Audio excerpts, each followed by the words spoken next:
Brought to you by runtogold.com, the premier source for monetary science applied to geopolitical, international, and economic, financial news and events. Welcome back to the 40th episode of the runtogold.com podcast.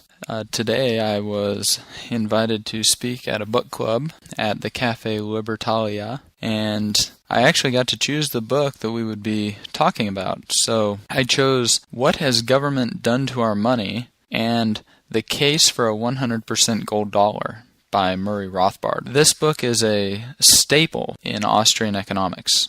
I think everybody should get and read a copy of it. It's fairly short, at about 192 pages, and it has a lot to learn about the history of money and fractional reserve banking, and then the second part of it, The Case for a 100% Gold Dollar, is a persuasive essay about what should be done in the future. So you have a good objective monetary history and then a persuasive essay about what should be done in the future, which I actually don't really fully agree with Rothbard's assertions, but you got to remember the book was copyrighted 40 years ago, so he didn't have the benefit of a lot of our information technologies and the internet to see what type of monetary evolution would happen. Some of the topics in here, you've got the introduction, Money in a Free Society, where he talks about the benefits of money, the monetary unit. For example, our dollar came from the German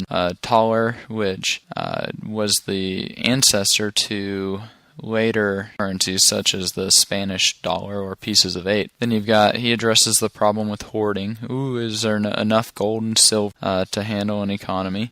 Chapter 3 is on government meddling with money, and so he talks about how government funds a lot of their activities through inflation because they can't necessarily get the money through direct taxation, and how that debases the currency and how the legal tender statutes affect all of these things. Then number 4, you've got the monetary breakdown of the West. So he'll walk you through the classical gold standard as originally devised by Newton, phase 2 with World War I and after, then the gold exchange, then you've got fluctuating fiat currencies, the Bretton Woods system, the unraveling of Bretton Woods, the end of Bretton Woods, the Smithsonian Agreement, and then fluctuating fiat currencies after the Nixon shock when we went off the gold standard. And so that comprises the what has government done to our money, and that's the real part I think everybody should read, and it goes up to about page 120 or so. So it's a real short book, and it's printed on real high quality paper and a really well done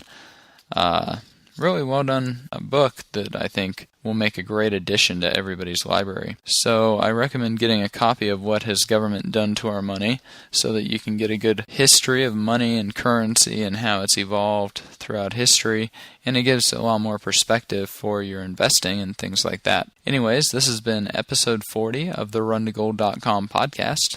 Thanks for listening. You've been listening to the runtogold.com podcast, the premier source for applied monetary science on the web.